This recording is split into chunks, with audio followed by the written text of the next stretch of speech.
Welcome to my awesome health journey. I am Brett Dupree, and this is my 2025 year in review. I noticed last year I didn't do a year in review. I did a 2023 year in review, and I skipped last year probably because the end of last year felt like a dumpster fire and was everything's going to go bad. And for the most part, the world, it did. But for me, it actually was a pretty good year. I'm not going to lie.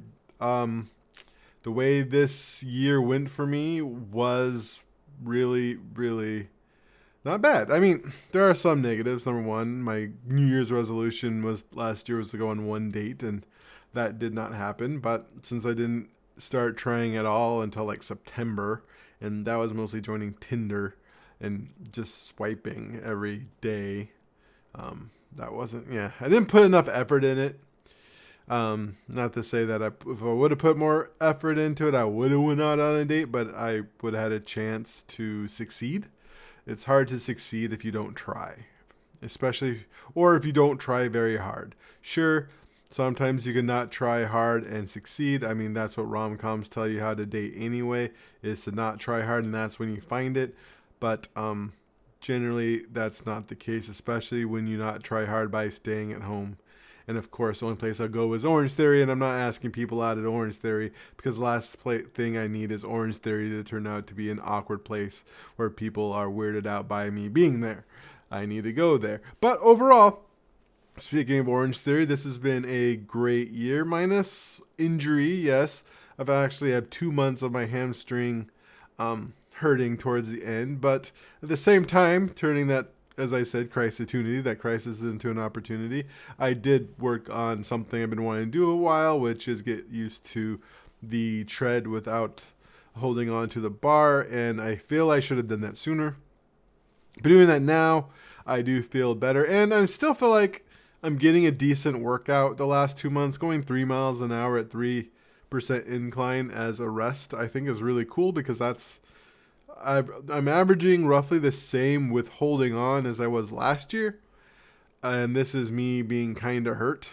And I know somebody told me to get an MRI on my hamstring. I'm a 47-year-old, 350-pound man whose hamstring only hurts if I go 3 miles an hour walking on a treadmill at 3% incline. I think the doctor would just say, stop doing that. Maybe I'll mention something if it's still bothering me in January when I go to my diabetes check. But yeah, I'm saying for the most part, my health has been really good. I dropped like 40 something pounds. So I finally hit 350, which is a big weight for me. 350 is like just on a whole the weight where my body starts to feel good.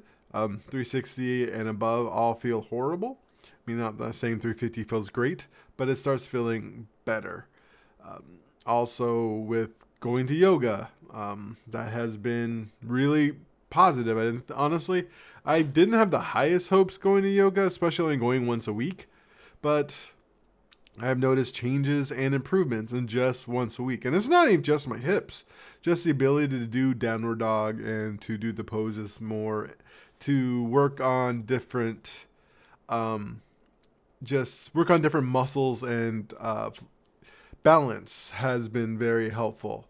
Especially as I get older, one of the scariest things is falling, and that's how you hurt yourself. And to be able to continue to keep my good balance, I think is a good thing.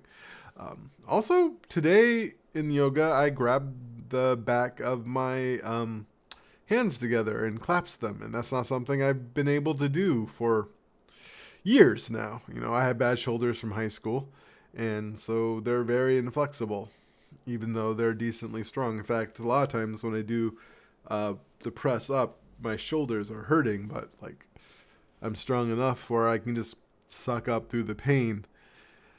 And yeah, so that's been good. And for a whole, my mental health has been pretty decent.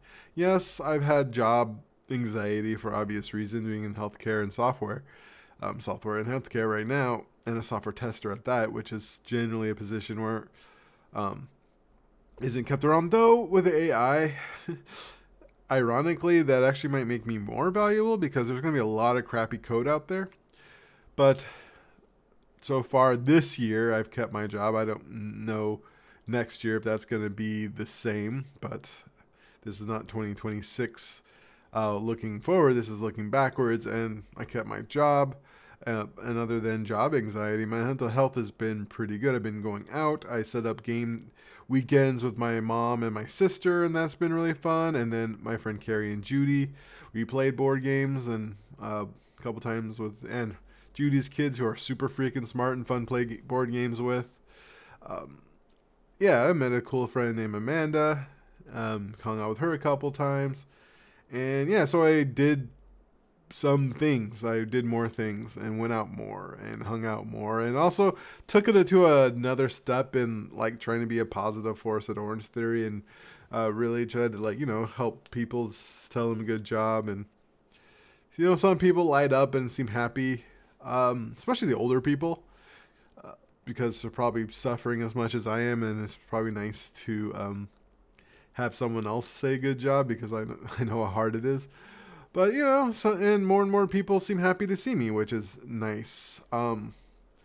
Also, just I pretty much got diagnosed with ADHD, which is interesting and fun to deal with. It's been obvious, and I think honestly I'm ADHD a little bit, probably level 1 or whatever that does on a spectrum before I did that circle thing. But a lot of things, reading more into that makes sense. But overall, my mental health has been pretty good. Another thing is stepping up in my TTRPG space. Been kind of listless with this idea of like not being a life coach anymore, and that's kind of hurt my desire to, it's like I've been feeling directionless, and so I've been playing a lot of tabletop role-playing games like Dungeons and Dragons type games.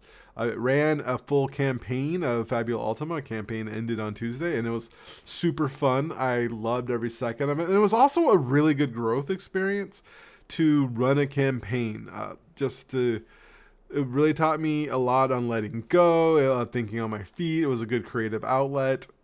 Honestly, if you are thinking of ever running your own TTRPG, but you're kind of like nervous that you can't do it, I'm not gonna say if I do it, I can do it. Anyone can, because I'm awesome. But just kidding. But at the same time, you will probably have a good time. And yeah, there were some up and downs for me mentally going through it. But for the most part, my players enjoyed it. I just had to get over myself a couple times of like things upsetting me that happened, or like things not going the way I want them to as GM. But then once I realized it's just them, my goal is to make them have fun, and really when I really embraced that, I had even more fun, and just being able to learn how to let go on that. And honestly, role-playing games on a whole have been helpful. I've been playing in 3 games, and it's just, especially when you do the more emotional ones like Mass and New Generation and the Girl by Moonlight campaign, which sadly ended.